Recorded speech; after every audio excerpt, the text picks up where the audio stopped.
to a major development overseas.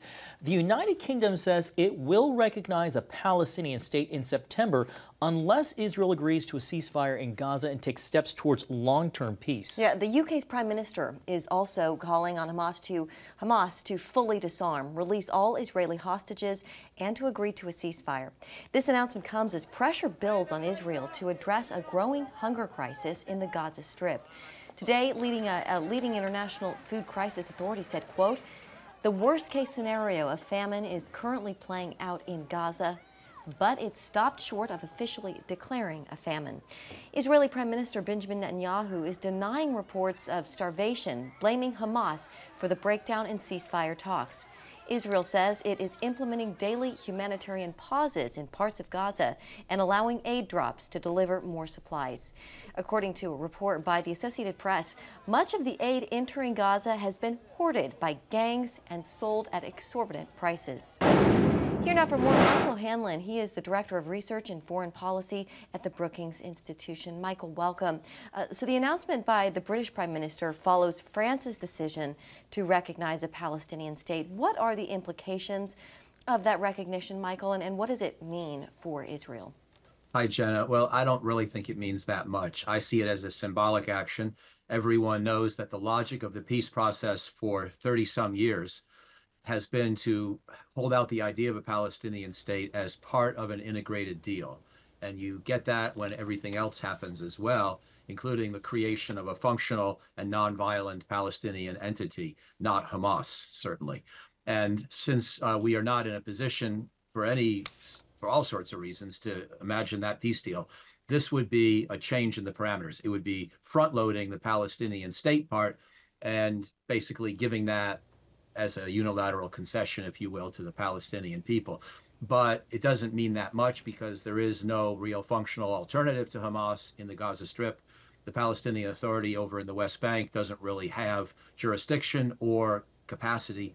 And so this is more the Brits just saying to the Israelis, we're frustrated, deeply frustrated by what you're doing, by the limitations on humanitarian aid, and we're going to make a statement. And we know, of course, Israel is responding by saying that would ultimately just reward Hamas. Michael, I want to ask you, so Netanyahu has been using the military to force Hamas to surrender. That hasn't worked. President Trump recently suggested Israel might need to take a new approach, and that's giving some in Netanyahu's conservative coalition more fuel to push for a full takeover of the Gaza Strip.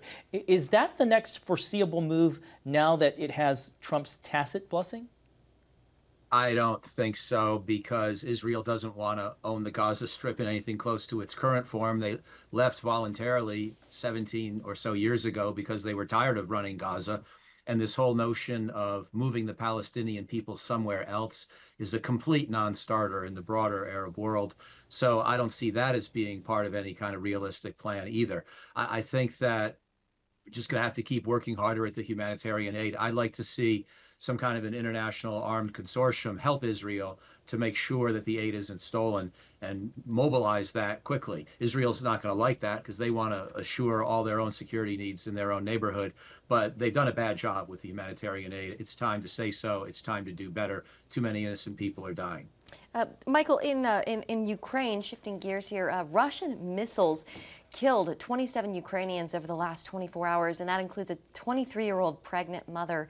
This comes after President Trump, he moved up the timeline for Russia to negotiate a ceasefire. The pressure campaign, though, Michael, at least so far, does not appear to be working. That's correct, Jen. I agree. However, President Trump is only sort of starting to roll up his sleeves on this problem now, so to speak. In other words, we know how this issue has evolved. He never really wanted Ukraine to be a top American concern. He felt that President Biden got bogged down in that issue and should have just stayed out. Much of the MAGA movement said, let's worry about the border, not worry about Ukraine.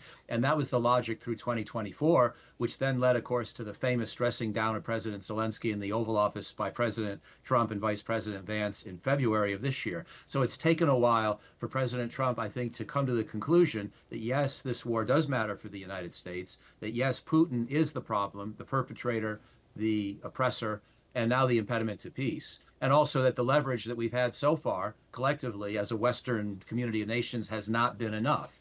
And so I wish President Trump had come to these conclusions sooner, but I think he's 100% right to have reached all those conclusions at this juncture.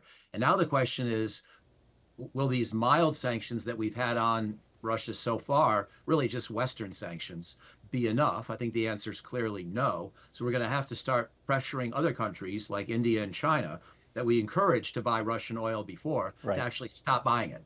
So that's going to be a big new effort. I think Trump's right to think in those terms. All right, we're going to have to leave it right there on that note. Michael Hanlon with the Brookings Institution, we always appreciate your time and your insight.